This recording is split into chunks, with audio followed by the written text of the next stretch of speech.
السلام علیکم ورحمۃ اللہ وبرکاتہ۔ معزز سامعین کرام، ہم آپ کو دعوت اللہ کے اس پروگرام میں خوش آمدید کہتے ہیں۔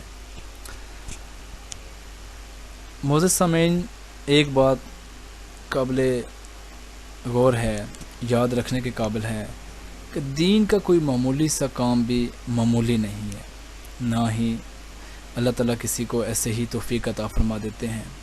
جس کے دل میں تڑپ ہوتی ہے، لگن ہوتی ہے، خیر ہوتی ہے، اللہ تعالیٰ اسی کو عطا فرماتے ہیں۔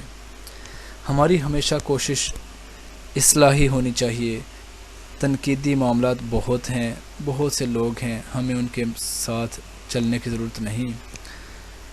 تنقید سے ہٹ کے ہم اپنی سوچ کو، اپنے کام کو تعمیری بنائیں، اللہ تعالیٰ ہمارے لیے آسانیاں فراہم کرے گا۔ تو دعوت اللہ کے اس چینل کے ساتھ آپ جڑے رہیں، انشاءاللہ آپ کو اس کا بہت زیادہ فائدہ ہوگا۔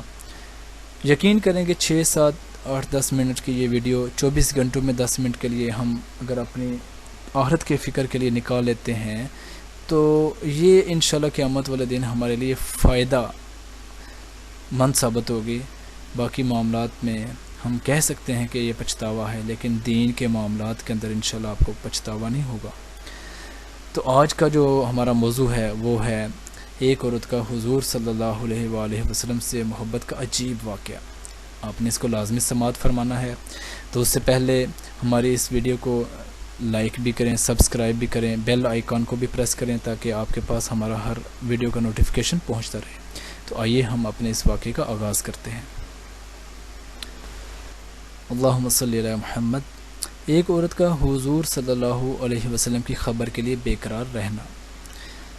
احد کی لڑائی میں مسلمانوں کو اذیت بھی بہت پہنچی اور شہید بھی بہت ہوئے۔ مدینہ طیبہ میں یہ وحشت اثر خبر پہنچی تو عورتیں پریشان ہو کر تحقیق کے حال کے لیے گھر سے نکل پڑیں۔ ایک انصاری عورت صحابیہ رضی اللہ تعالیٰ عنہ نے مجمع کو دیکھا تو بے تابانہ پوچھا کہ حضور کیسے ہیں؟ اس مجمع میں سے کسی نے کہا کہ آپ کے والد کا انتقال ہو گیا ہے۔ انہوں نے انا للہ پڑھی اور پھر بے قراری سے حضور صلی اللہ علیہ وسلم کی خیریت دریافت فرمائی۔ اتنے میں کسی نے خاوند کی شہادت کی خبر بھی سنائی، اور کسی نے بیٹے کی، اور کسی نے بھائی کی، کہ یہ سب ہی شہید ہو گئے ہیں۔ مگر انہوں نے پوچھا کہ حضور صلی اللہ علیہ وسلم کیسے ہیں؟ لوگوں نے جواب دیا کہ حضور بخیریت ہیں، تشریف لا رہے ہیں۔ اس سے بھی اطمینان نہ ہوا تو کہنے لگیں کہ مجھے بتا دو کہاں ہیں؟ لوگوں نے اشارہ کر کے بتایا کہ اس مجمع میں ہیں۔ یہ دوڑی ہوئی گئیں اور اپنی آنکھوں کو حضور صلی اللہ علیہ وسلم کی زیارت سے ٹھنڈا کر کے عرض کیا، یا رسول اللہ صلی اللہ علیہ وسلم، آپ کی زیارت ہو جانے کے بعد ہر مصیبت ہلکی اور معمولی ہے۔ ایک روایت میں ہے کہ حضور صلی اللہ علیہ وسلم کا دامن پکڑ کر عرض کیا کہ یا رسول اللہ صلی اللہ علیہ وسلم، میرے ماں باپ آپ پر قربان ہوں، جب آپ زندہ سلامت ہیں تو مجھے کسی کی پرواہ نہیں، فائدہ مجھے کسی کی ہلاکت۔ اس قسم کے متعدد واقعات اس موقع پر پیش آئے، یعنی غزوہ احد کے موقع پر۔ اسی وجہ سے مورخین میں ناموں میں اختلاف بھی ہوا، لیکن صحیح یہ ہے کہ اس نوع کا واقعہ کئی عورتوں کو پیش آیا۔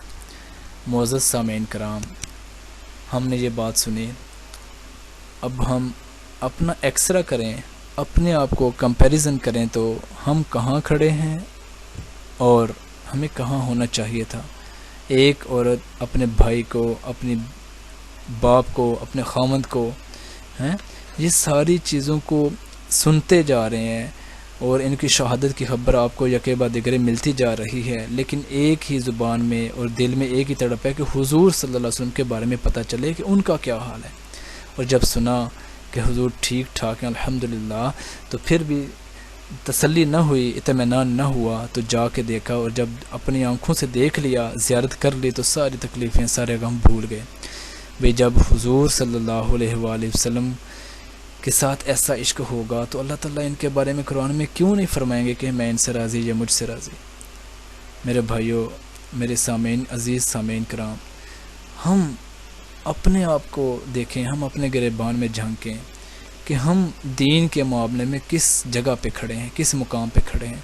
ایک تھوڑی سی نیند، تھوڑی سی سر درد، تھوڑی سی مصروفیت کی وجہ سے ہم اپنے فرائض اور اپنے واجبات اور اپنے کئی معاملات جو دین کی عبادات ہیں اس کو چھوڑتے جا رہے ہیں۔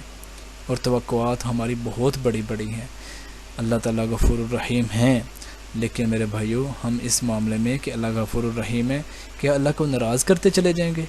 نہیں، آج سے ہم تہیہ کر لیں، ارادہ کر لیں کہ ہم اپنے آپ کو، اپنے بڑوں کو، چھوٹوں کو، ہر ایک کو دین کی دعوت کے لیے تیار کریں گے، اور ہم 5 وقت کی نماز اور تلاوت روز کی اور تسبیحات ان کو نہیں چھوڑیں گے۔ یہ چھوٹے چھوٹے کام ہیں، انشاءاللہ ہماری آخرت بناتے چلے جائیں گے۔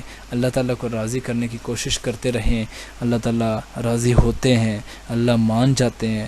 اللہ تعالیٰ کو منانے والے کم ہیں، لیکن اللہ تعالیٰ ان کی مانتے ہیں۔ اللہ تعالیٰ بہت جلد راضی ہونے والے ہیں، اور آج وقت بھی اللہ کو منانے کا ہے۔ خانہ کعبہ بند ہے میرے بھائیوں، بزرگوں اور دوستوں۔ اللہ تعالیٰ ہم سے سخت ناراض ہے، اللہ کی ناراضگی کو دور کریں اور ہم اللہ کے حقوق پہچانیں، حضور صلی اللہ علیہ وسلم کی سنتوں پر چلنے کی کوشش کریں۔ ہم حضور کی سنتوں کو تلاش کریں، پوچھیں کہ کھانے کی سنت کیا ہے، پینے کی سنت کیا ہے، تاکہ ہم بھی، ہماری مائیں بہنیں، ہمارے بھائی، ہمارے بچے ایسے بچے بنے کہ حضور صلی اللہ علیہ وسلم کے جو صحابہ ہیں ان کے نقش قدم پر چلنے والے بن جائیں۔